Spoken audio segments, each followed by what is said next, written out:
fact. Come on, Peter, you'd be hysterical too if your own sister threatened to kill you. Lynn threatened? Yes, Felicia was here. She came in. Now, you tell him. You tell him what she said. She said something about being told that Mrs. Lord was poisoned. Poison? Yes. And right before she went out of the room, she shouted that she meant it. She said that, didn't she? That's right, sir, she did. Oh, I see it, Peter, I see it. You just don't believe me. I can't help what I feel, Dorian. It is a real shame that you couldn't have been in this room when she grabbed that letter opener. She did. She grabbed it, and then you could have seen for yourself what she was like. Wait a minute. You're telling me that Lynn was going to stab you? I don't know if she was going to stab me. I mean, she just had it in her hand, and she was pacing around this room with this letter opener clenched in her hand, and I got so scared. Oh, dear. I told her, give that to me, give that to me. She wouldn't listen to me. Then I had to grab it out of her hand and then put it back on the desk. Well, I heard the two of you yelling. I couldn't make out what you were saying, but if I had any idea, I would have come here sooner. It's all right, Felicia, because your timing was absolutely perfect. It was perfect. Please believe me. Please believe me. I just don't know. Oh, Peter, what are we going to do? This is my baby sister. She's hysterical. I know it's going to happen next. She goes into that violent stage, and she's going to be completely reversed.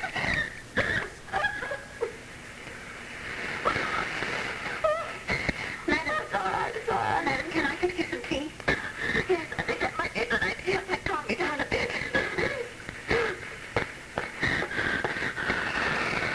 Oh, Peter, please, what do you think we should do? The first thing I want to do, Dorian, is talk to Dr. Overton because he knows Lynn's case best. I think you're right. I think you're right, yes. Oh, Peter, I'm so glad I have you. Oh, I really am. I have you at least to turn to, especially now. Especially now when I'm going to have to lose the person that I love most in the world. Dorian, wait a minute. Hey, listen, I want you to go back to the moment when Lynn threatened to poison you. Now, you tell me what you were talking about that caused her to say that.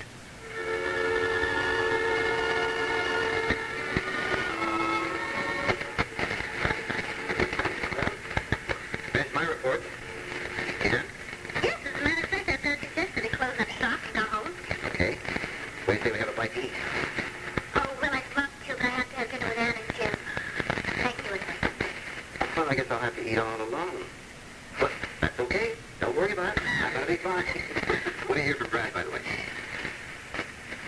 Haven't you heard from Brad? Oh, no.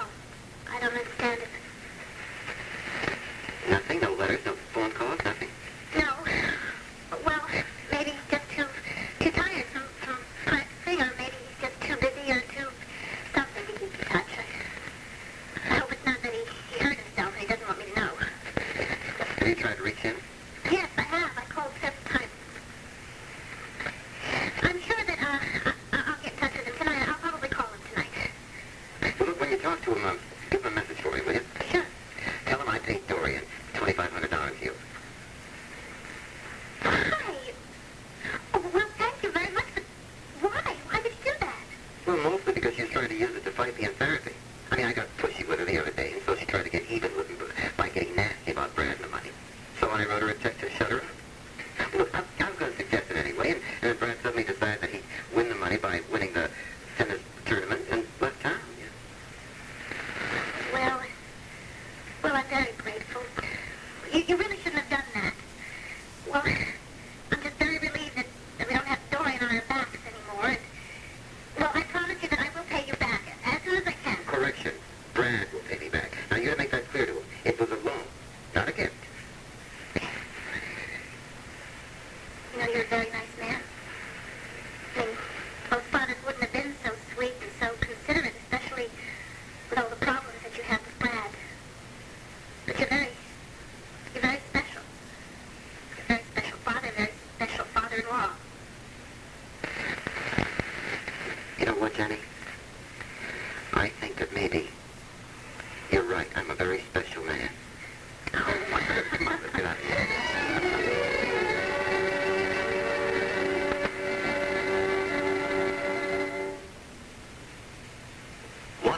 Liv will continue in a moment. It's not just him. I was thinking about the past in general. I remember when I found out I was pregnant, and I decided to have Brian.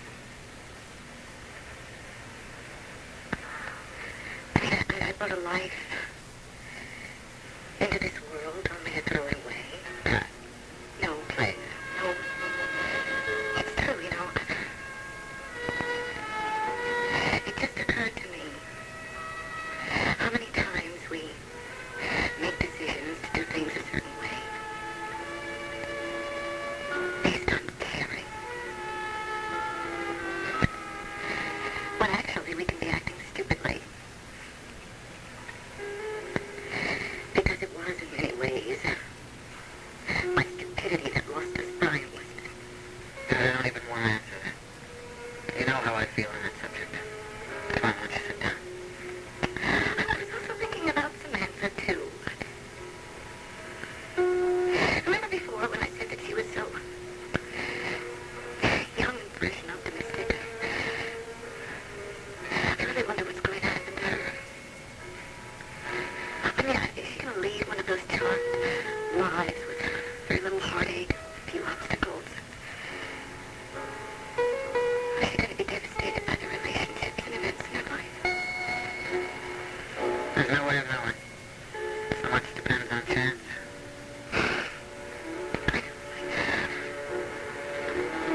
I really hope she gets okay. I hope.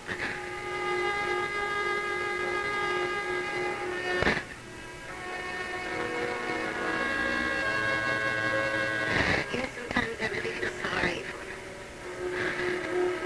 all of the people who hurt and torture each other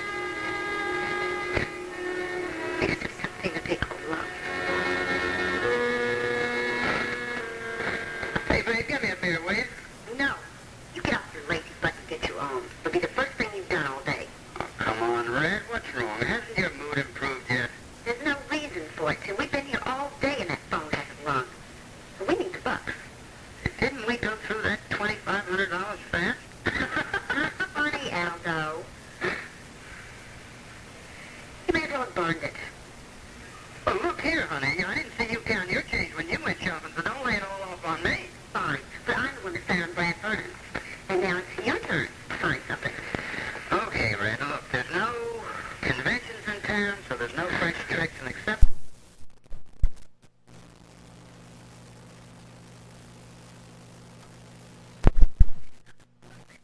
Your idea of working is to find me work. You expect me to get a job? No. It's not better than that. But you could come up with some new hustle that's possible enough that we could at least eat. Well, babe, don't worry. Everything's going to work. Hey, maybe that's the guy from Strand. Give me a beer, babe. Yes? Hello? Is that you, Pierson? Who's this? Yeah, it's you. Have you done anything about that ring yet? Oh, Vernon. Sorry, now answer the question. No? I've been too busy. It seems I just haven't had time to get started on it. Yeah, well, just when do you plan to get started on it? I haven't made up my mind yet. All right, well, then I'll make it up for you. I want something done by this time tomorrow, or else I just might remember Rita's name. I just might go to the police. Sure. Don't go through all that again. Look, I just haven't had time to figure out what I'm going to do yet. Well, let's go with me. Well, I can't. Look, I'm going to make it easier for you. I've got a plan. If you follow it, we'll forget all about the $2,500 you ripped off me. Are you listening? Yeah. All right. I told you about Kathy working at the free clinic. What I want you to do is go there tomorrow. First thing you do is check and see if she's wearing the ring. Have you had the sketch that I drew? I got it. Go on. All right, if she has the ring on, forget it. If she doesn't, you go right over to her house, you break in, and you get it. Well, what if she does have it on? Well, there's a bulletin board up on the wall. Everybody's hours up on it, so you can know when she's in and when she's not in. Just check it out. When she gets off work, you can mail her, you can follow her home, you can do anything you want. But I want that ring. Tomorrow? Tomorrow.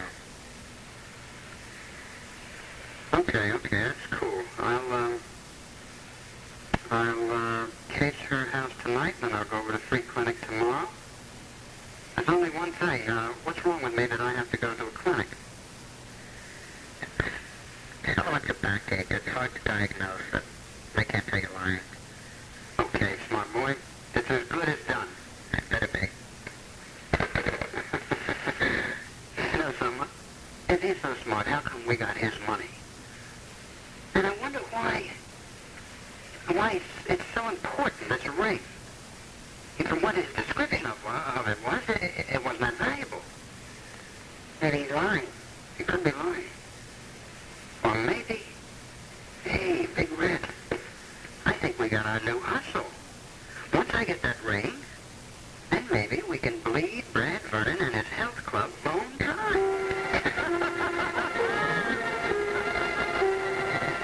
You know what? This is really nice. Here I sit, surrounded by lovely women. Oh, well, in that case, since you're the only man here, I expect you to do the honors when the time comes to cut off the road. Oh, no. Kill it. He's the worst. I mean, really, he's the worst. He can't even get an electric car. No, I don't know what it is. It's just not one of my talents. Well, you do have 1 or 2 others. We'll forget about that one. Well, thanks, ladies, and I'm terribly sorry that I can't live up to my perfect image. About I'm getting that kitchen, the road won't be fit to eat my son's car. Anna, I think I'll help you. There must be something I can do out there. Thanks, Dad. Are you and Joe going to Edwina's party for Jack Scott? We haven't received an invitation.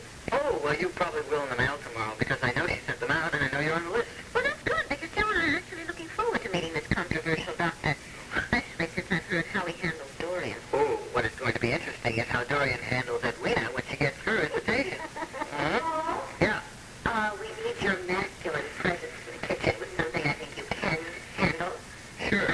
We can't get the lid off of the jar. Oh, all right. You know, if I blow this one, my reputation is ruined. Excuse me. Kitty, hi. I think you're just in time. Dinner's almost ready. What am I going to do with you? With me? What did I do? This. Oh, you have to check. I just think it's wonderful for you to offer to pay back that loan for Dorian.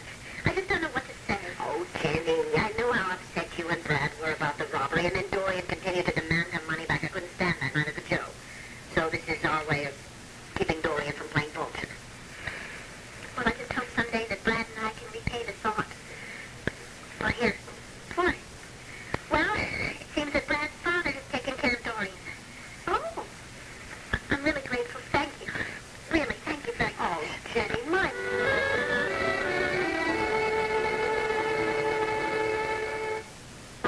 I got a rush, baby. I got a patient in the gym this afternoon. Are you going to be coming to the clinic at all? Yeah, around noon, I should. Hey, how about you? How do you feel? I'm feeling a lot better. I guess I'll come on over and then if I don't feel so good later on. Okay, fine. I want to ask you something. How would you feel if I got a job, a real job? I mean, with real pay, like in a real city? Well, we can do that.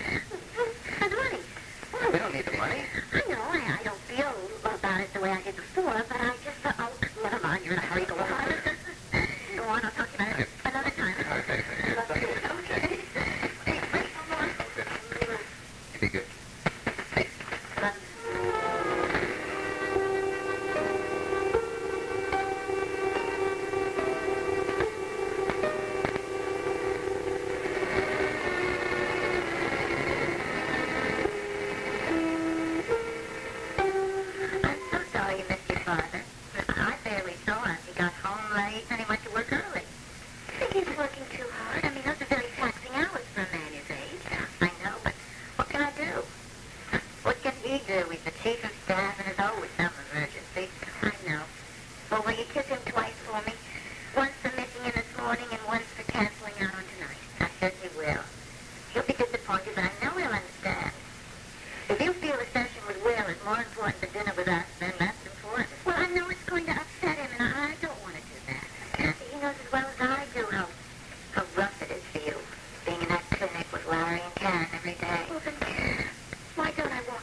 In that case, I'm wrong.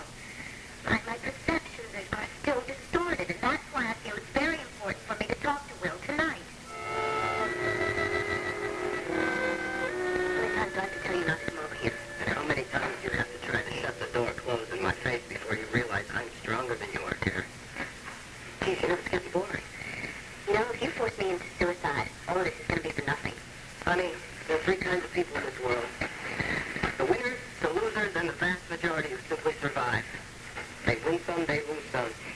But above all, my dear, they survive. And I'm one of those. Exactly. Now, have you mentioned anything to Larry yet about your getting a job? Yes, I don't think you really heard me. It's too bad, because it would be best, of course, if he were happy. But happy or no, he's going to have to learn to listen to me. He'll have to get used to it. Isn't he, Karen? Oh, well, you'll make sure that he gets used to it. Just so the marriage will survive.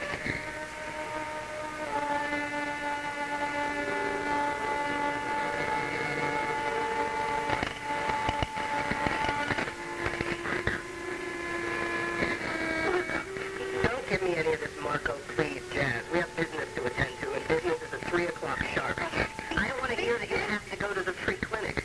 I haven't got time for you to be doing anything free these days, Karen. Our time is much too expensive. How about Mr. Jansen? Our appointment at 3 o'clock this afternoon.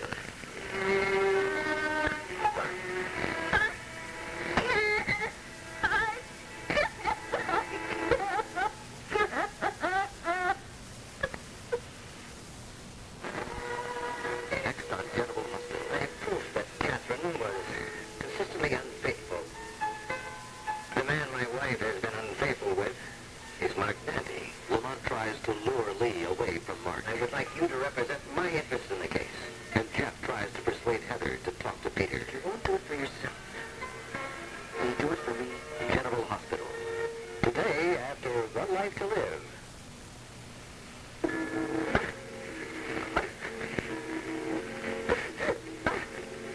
I can't believe you're making me do this. How can you be so callous? We all survive in our way, Karen. Besides, baby, this isn't lifelong bondage, you know. I just need some money right now. And the only way for me to get it is for you to be out turning tricks. Anyway, you'll be getting it soon. All right. We won't talk about it. We'll just pretend you're going to sewing circle every day. And you can tell Larry whatever. But you will tell Larry you're getting a job. And then we'll be in business full time.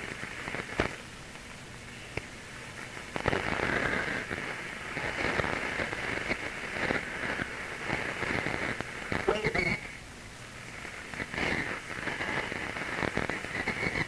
You think you're being really clever now you're putting all this pressure on me? But you're not.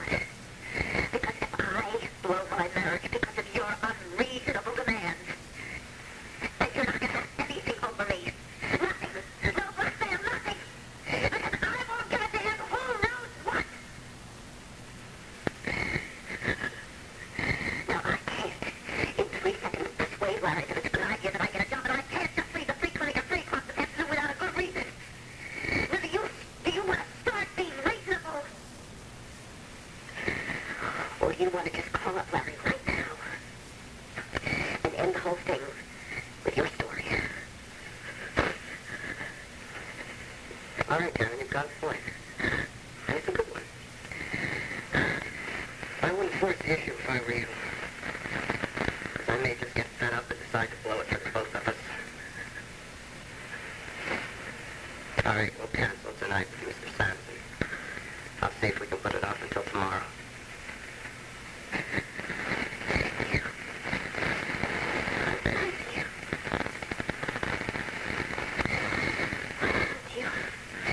Do you know this guy at all? Talked to him a couple of times in the park. Why? Yeah, but you don't know what he's like. I mean, is he nice? He seems nice. Yeah, well, all of us seem nice too. car after he had beaten you up. He had trouble written all over his face. You weren't paying any attention. He's crazy, and he's violent, and he reeks of it. Yeah, but, sometimes you can't tell. I mean, until you get into I can tell, Karen. Don't worry, babe. I'll protect you. Nobody like Aldo Pierson is ever going to get near you again. I won't let anybody hurt you but me.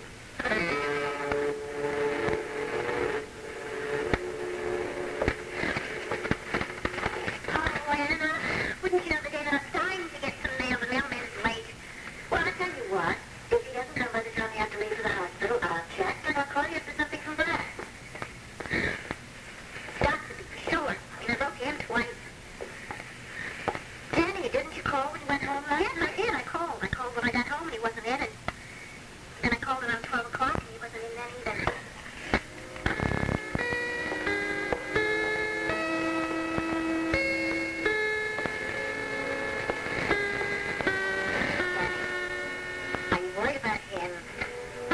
Are you worried about the two of you? Do I trust him? Do I think he's running around? Oh, that's a very complex question. He's a very complex man. He's got all these different sides to him. He has these extremes, and then he has all those shades in the middle. Well, the part that I do know is very, very loving, and he has all those plans for both of us. What's the part that I don't know? The part that I don't understand? Yes, and I do. I trust him. I'm just upset because I haven't heard from him. That's understandable. Yeah, and I'm just plain lonely, and I hate to admit it, and it makes me feel insecure. I have a solution. Why don't you just go to New York this weekend and spend the weekend with him?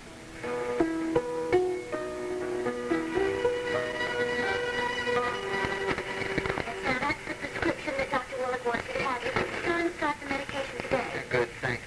Say hello to Dr. Wolek. Yes, I will. You're better now. Have a good day, Mr. Rollins.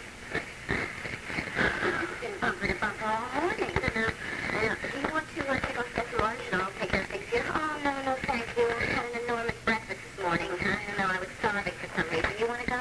No, I'm not feeling very well. My stomach's bothering me. I don't have much of an appetite. All right. Well, I guess it's back to work for both of us. I'll get the next station. Next, please.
Well, two things.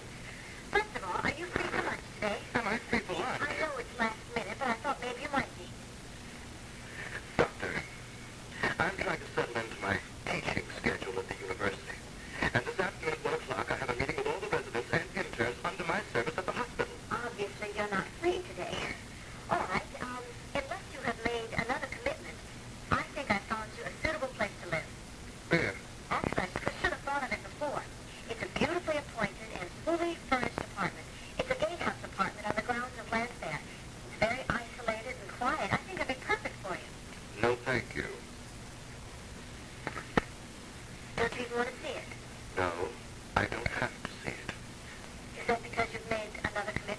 No, I don't propose to live in that part of the community. Why, may I ask? Because Landfair and the area surrounding it is a lily white pure ghetto. And it can stay that way as far as I'm concerned.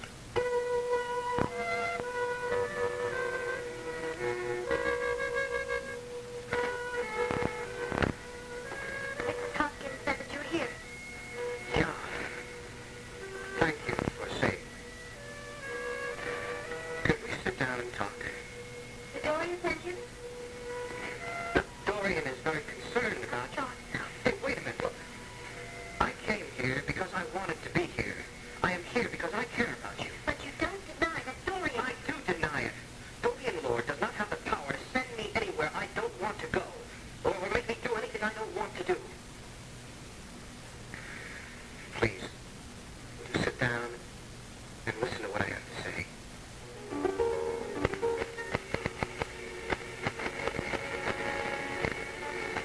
This wound here.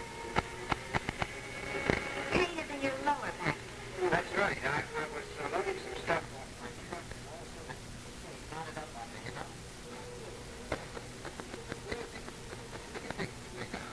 I thought the doctor, Mrs. Badler, but Dr. Wolek will locate the trouble. Wolek. That's right. Well, I've got all the information I need. Now, she'll take this car and wait out in the waiting room, and the doctor will be with you shortly. Thank you.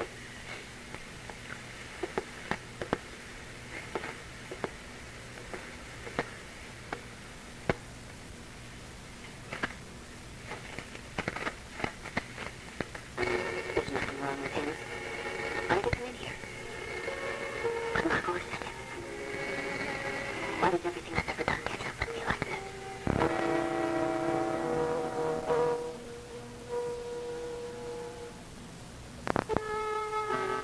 White ghetto, sister? I mean, you've never heard the term. I have heard the term. I just didn't think that sort of thing affected you. I prefer to use my energies in other ways, and breaking segregated housing patterns is certainly not one of them. Do we have any further business? Because I really have to make sure. Stop, please. Have I offended you in some way? Why do you ask?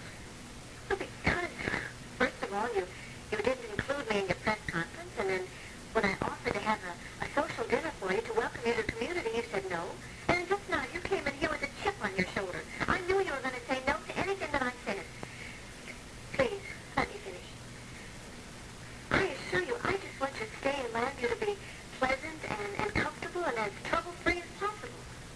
Thank you. But I am perfectly capable of managing that myself.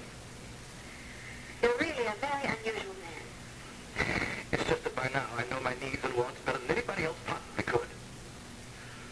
I appreciate the offer, and the spirit in which it was tendered. Tomorrow morning at 9 o'clock, I'm performing a coronary bypass operation.